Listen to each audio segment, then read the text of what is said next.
This is Carl at National RV Detroit. I'm going to walk you through this 2013 Keystone Cougar fifth wheel. Model number 333 MKS. So this is not a floor plan video, this is a how-to video. I'm just going to show you some of the features, okay? Okay, so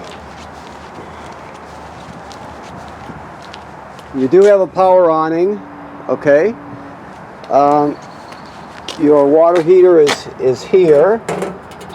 Right now the trailer is winterized, so the water heater is empty and is bypassed. Make sure you put water in it before you turn it on. I'll show you the switch inside, and along with the rest of the switches inside, but just remember, never run it without water in the tank. That's important.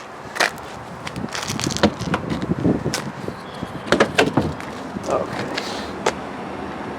So we got TV signal out here, plus a plug, so you can put a TV out here. That's just a tire cover, and there's your stabilizer cranks there, or crank there. This is a heated basement, so it is heated. You have two 30-pound LP tanks, okay? One on each side. Deep Cycle Marine 27 series battery.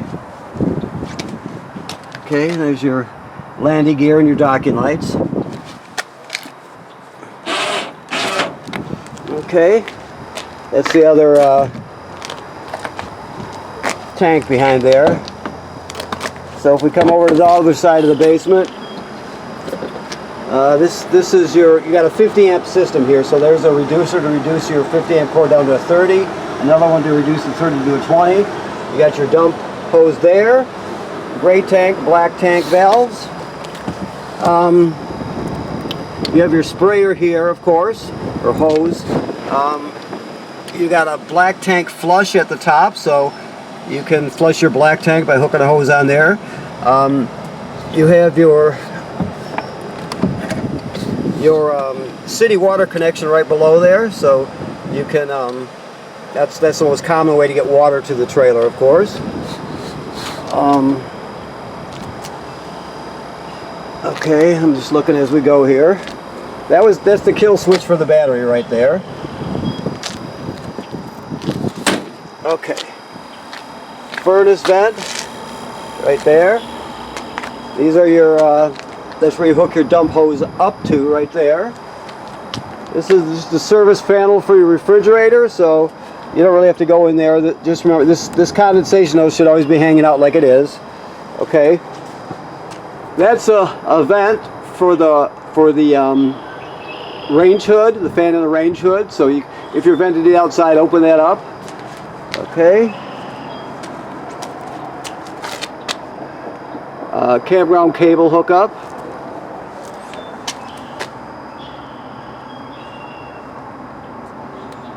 Your freshwater hookup is right behind here. You want to fill your freshwater tank. You would do that if you're camping someplace without city water, so you could fill the tank and then use the onboard pump to pump the water. I'll show you where the switch for the switch for the tank is, or excuse me, the switch for the water pump is when I get inside. Okay. That's your 50 amp cord there. Now you got a ladder, which makes it easy to inspect your roof. Make sure you inspect your roof periodically to make sure it's in good shape. Okay, let me come around here. We'll go inside. So, first thing we see when we come in here is this device here, which is your power converter. Okay, so when you're plugged into shore power, these are 110 AC circuit breakers like you see at home, plus they're labeled.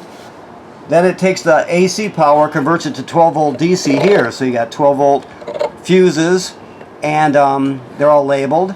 And they all have a little LED next to them. So if they ever blow, they'll actually light up, and you can see them glowing through this tinted plastic there. Also, this is a battery charger. So It'll always, as long as you're plugged in, it's going to sense how much energy your battery has and needs, and it'll keep it charged for you. Okay? We'll come around here to the control panel. Okay. First thing you do is turn it on right there. Okay. This is a remote. You have your slide rooms. This is all self-evident stuff, but you got slide rooms on in and out, 3 of them, and you have your awning here, a water heater. There's the water pump I told you about. You turn it on there. Use that to pump water out of the fresh water tank. You also use it to winterize the trailer. All your tank levels are checked here, so it's all here. This right here is your first of all, let me turn on the lights here so I can see. All I have to do is find it. Water pump, ceiling light. There we go. Okay, so this is your thermostat. You just hit the mode button. It'll next after furnace will go off. Right? You'll see no lights lit up, so it's off.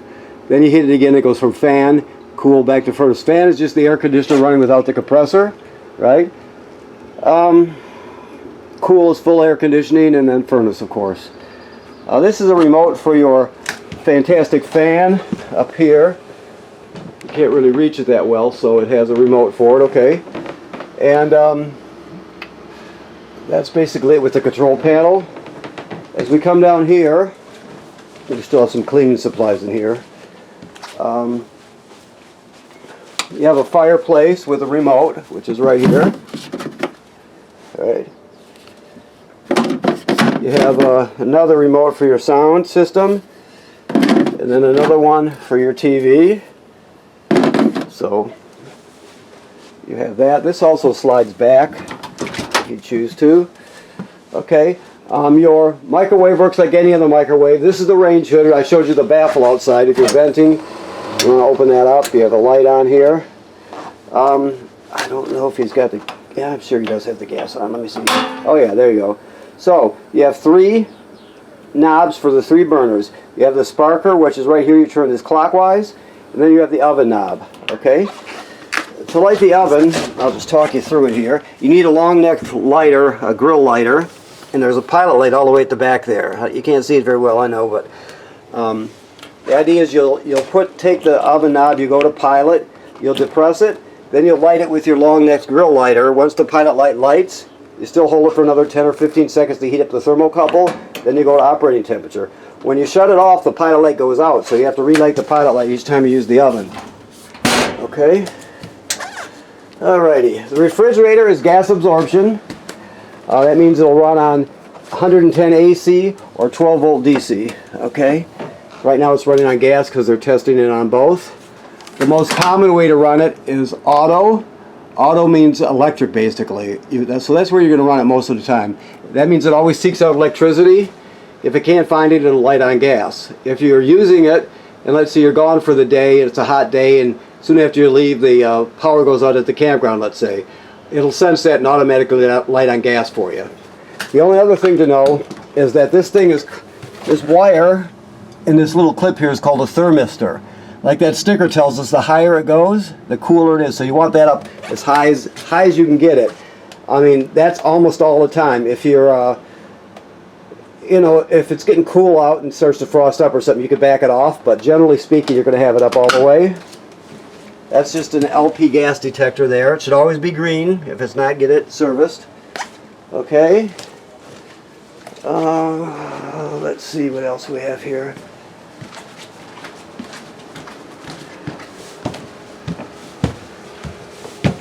Okay.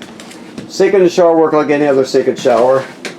This is an RV toilet, so keep in mind that it has a flush pedal and it sits right over the black tank. So before you can use it, you have to put chemical and water in there. So you put a dose of chemical in the bowl, then you stand on the pedal, let water run until you put at least a gallon of water in the tank. Some people use more, it's up to you. But you never use it dry because the smell will be terrible and it can get clogged up also. So make sure you do that. There's some storage underneath the bed. This is obviously another slide room. You have plenty of storage over here. Like so. So you're in good shape. You have a powered fan here, another one.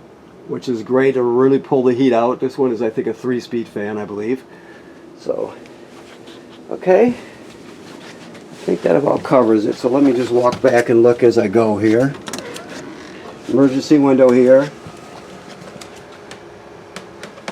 Yeah, I think that covers it. So I want to thank you for purchasing your trailer here at National RV Detroit. Please remember what I said, go up there and inspect your roof regularly. And right now this trailer is winterized. All the water's been purged from the system, been replaced with antifreeze. The water heater itself is bypassed and it's empty right now. So make sure you put water in it before you use it, okay? Thank you.